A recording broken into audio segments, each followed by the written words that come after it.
Hey guys, Zane from the Infinite Jukebox here with another quick album review, and today I wanted to talk about the new Animal Collective record, Isn't It Now?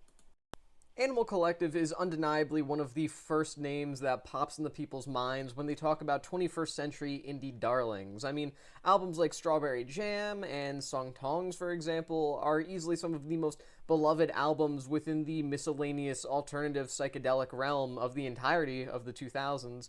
And 2009's Merriweather Post Pavilion in particular has ingrained itself in the minds of people who have even dared to slightly dip their toes into contemporary psychedelia, whether that be aesthetically or musically.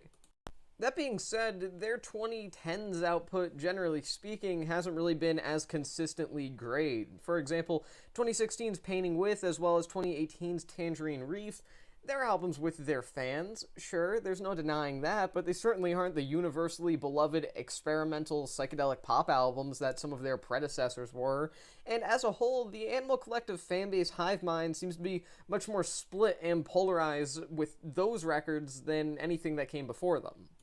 2022's excellent Time Skiffs, however, seemed to kind of be a step back on the right track. It wasn't a perfect album by any means, but it was arguably the best thing the band had done since 2012's Caterpillar Hurts. Almost a decade, actually a full decade, since that record came out, they finally put out another genuinely great project. And Isn't It Now nearly continues that hot streak. Nearly. I don't know why I called it a hot streak. It was only one album, but whatever. Firstly, I don't think this is a bad album by any means. In fact, I actually enjoy it quite a bit, and I think that there are a number of tracks here that are worth highlighting because they are, again, some of the best Animal Collective songs that we've gotten since the early 2010s.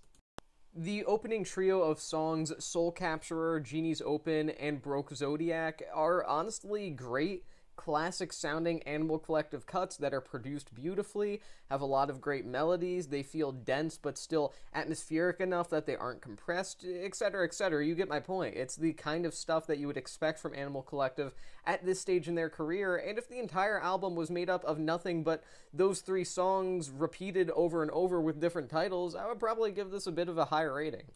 The giant flaws, however, really only come in two particular places.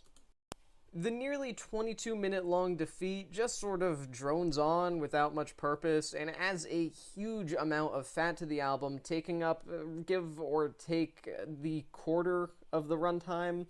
It doesn't work, and it kills the momentum so harshly because it's plopped into the middle of the album. Maybe I'm not seeing something that a lot of people have, considering this is maybe the best received song from the entire record, but I kind of think this is a case of people really loving a track because it's long. It doesn't feel like the song achieves much, and it definitely doesn't warrant such an extensive runtime.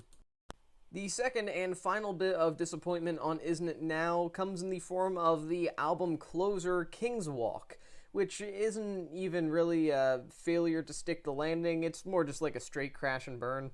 More specifically, King's Walk manages to crash land with these experimental choir sounds to close out the album that almost feels more like a parody of 2000s and very early 2010s experimental pop bands like Animal Collective, for example. It seems like the kind of thing that someone making fun of a band like Alt J, for example, would come up with. It just doesn't exactly sound like it's something that should end an album. It doesn't work at all.